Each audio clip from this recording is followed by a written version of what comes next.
Welcome back to my YouTube channel. Una pala, Sandro F. Padre. Ang aming school sa online class, Tigo Tech Center. Aming qualification, iPhones and iPad, servicing, software, online class. Ang aming trainer, si Sir Josue Manicosio. Alright, ang topic natin ngayon mga boss na tatalakayin ko sa inyo is about capacitor. What is capacitor? Capacitor is electronics device that store the energy in the belt, and it is a passive electronics components that two terminals with two terminals.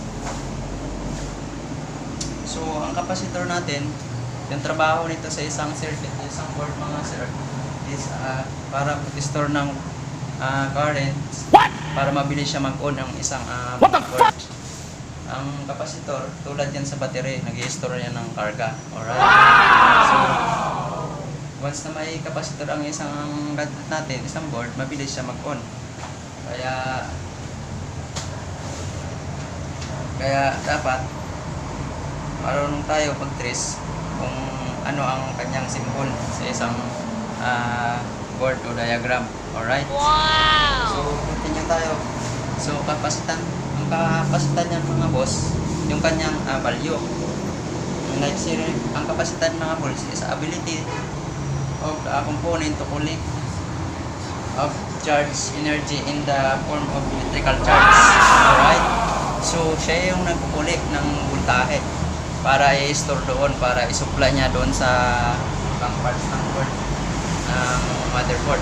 Alright, so pupunta tayo sa kapasitan. Kukunin natin yung kapasitan.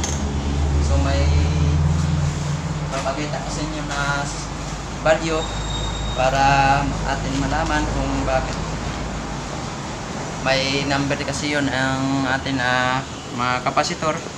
Like say for example, meron tayo dito GB na ito, 2.2.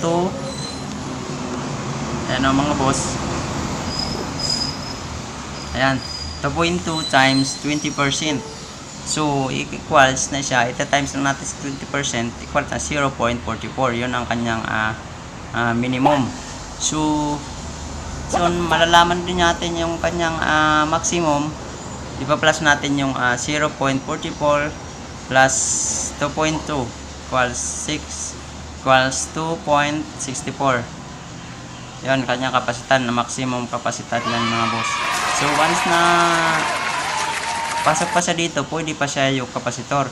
Once na magsubra na kanyang value, ibig sabihin sira na siya o bumaba man sa 1.6. Ang kanyang value mga boss dito sa aming pinag-aralan, dun sa tinuro ng aming teacher, 1.76.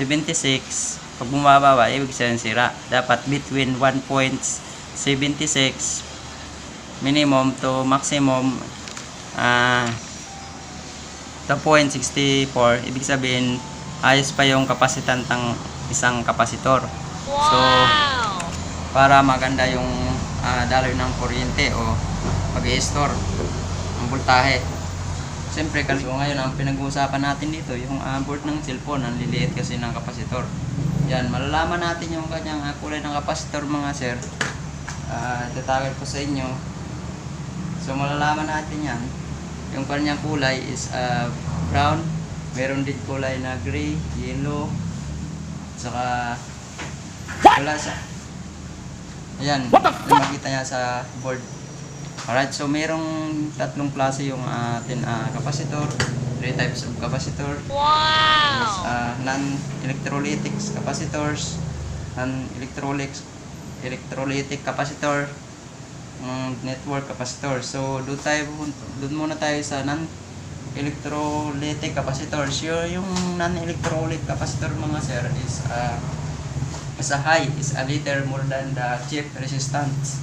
So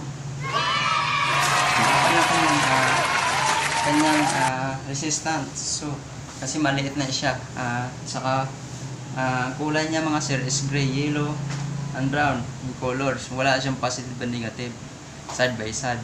Alright, so Ayan kanyang trabaho, kanyang definition. Isa siyang kuha na siya, ang forma niyan mga sir kung sa TV, yung kuha na siya manipis, ceramic capacitor. Right? So doon tayo naman, dito naman tayo sa electrolytic capacitor. Yung electrolytic capacitor it is larger than non-electrolytic capacitor with two color. It has positive and negative. So yan ang mga sir. Meron na siyang positive at negative kasi kuha na siya meron siyang, so kailangan pag kung ano nakalagay sa board na sign, yun ang sundin natin kung positive man siya o negative. Hindi pwede siya magbaliktaran, simple puputok yun pag baliktad mga sir. Alright, so ang kanyang kulay mga sir is orange with brown stripe at saka black with white stripe. Side by side niya, negative positive. Alright, ayun ang kanyang pangalawang types of capacitor. Pangatlo natin, network capacitor mga sir. Ito naman ang network na capacitor is, ito is it could combine it more than electrolytic made from 2 or more electrolytic capacitor. Alright, so yan. Yan, binubuo pala ito ng ang atin, ito capacitor ng marami, ng more than electrolytic capacitor. Wow! So, ang kanyang function naman mga sir, ang kanyang function ng atin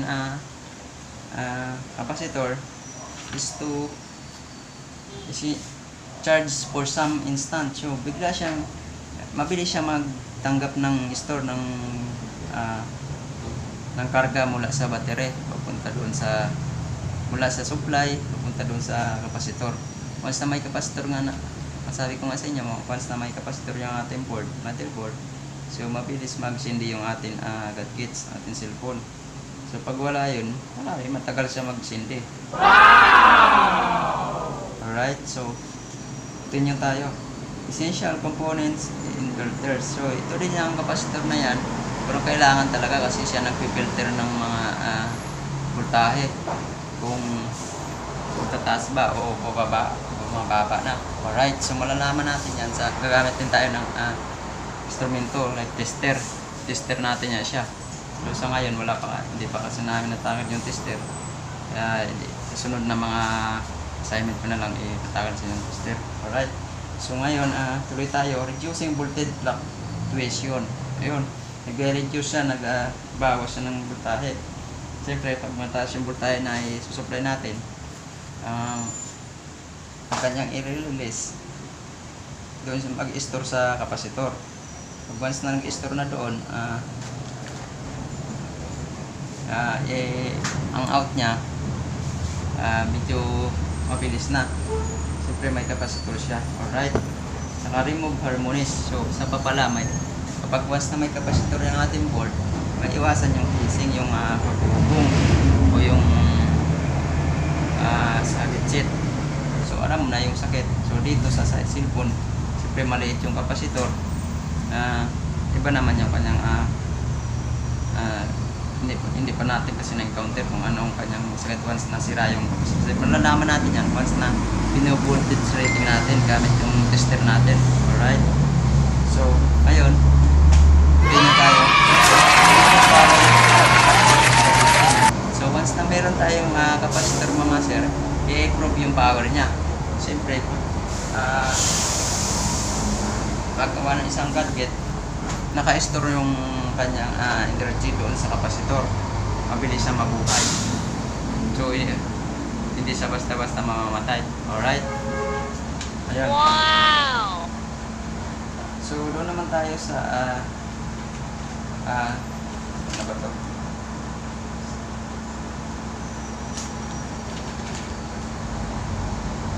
Sa what is the common of the defects of capacitor? Yun, mga common naman ang mga sira. Oh my God! So, shorted. Kapag short yung capacitor, malalaman natin short yung capacitor. Once na siya open siya, leaky, broken capacitor or short capacitor. Siyempre siyempre malalaman din natin yun sa physical na appearance niya kung sunog na siya. Pero kung makikita natin sa board ka, okay pa siya ang kanyang physical appearance, gagamit tayo ulit ng tester para malaman natin kung nag-i-store pa siya ng voltahe. Alright. Ayun. So, yun lang man ang pinag-aralan namin sa capacitor. Pero ang symbol pala ng capacitor, letter symbol, letter C. Makikita natin sa board yun. Kapag may C, ibig sabihin capacitor yun mga sir. Alright. Saka yung kanyang sa dulo, siyempre, like for example, 2.2 UF. Yung UF na yung value niyan, microfarads. Meron din isa, PH. Yan o, may PH din yan. Ibig sabihin, picofarad na yan siya. Wow! Unit. So, ayun lang mga boss. Ayan, medyo napabilis tayo kasi konti lang yung tinakal namin about sa kapasitor. Ayan, kung ang akin pala na natutunan dito, so madali ko siyang malalaman sa board kapag once na ay na-miracle sign na Z. Wala ko siya madididik at susukatin natin yung voltahe kung tama pa bang nilalabas. Yun na atin natutunan. Saka siyempre madali ko siya na ma-identify dahil sa kanyang kulay. Meron siyang kulay na gray, yellow, saka brown sa non-electrolytic capacitor. Saka sa electrolytic capacitor may kulay din siya, orange with brown stripe, black with white stripe. Yan, ang electrolytic meron siya negative, positive. At saka yung isa naman network capacitor. Yung network combined it more than electrolytic capacitor. It's made from the non-electrolytic capacitor. Alright. Meron din sa polarized pala mga sir. Malalaman natin. Polarized mga sir is meron siyang polarity. Meron siyang positive, negative. Ang non-polarized, wala siyang simbolo, wala siyang positive, negative. Like tulad ng ceramic capacitor. Yun lang mga boss ang aming pinag-aaralan. So, aking naman ang kapansin dito sa akin, madali akong malalaman sa isang board kung madali kong matitres kung saan yung capacitor, sa kulay niya, saka sa appearance, saka madali kong magagawa ang isang cellphone. Okay. Sa simula pa lang namin pinag-aralan yun ang ating natutunan sa advance. Mabilis ko matutunan siya, saka makikita sa board dito may isa na capacitor at sa akin, saka paggamit na din para dito sa gagamit tayo ng tester. Alright. Saka pag ang kapasita niya, ang value niya kung tumataas na ang kapasita ng value niya, kung okay pa ba, kung pasok pa doon sa isang kanyang kapasitan, kung buo pa o sira na. Yun ang akin na unang advanced stage. So maraming salamat sa panonood ng aking pag-vlog ng ating assignment sa lesson 4. So shout out sa lahat ng manonood.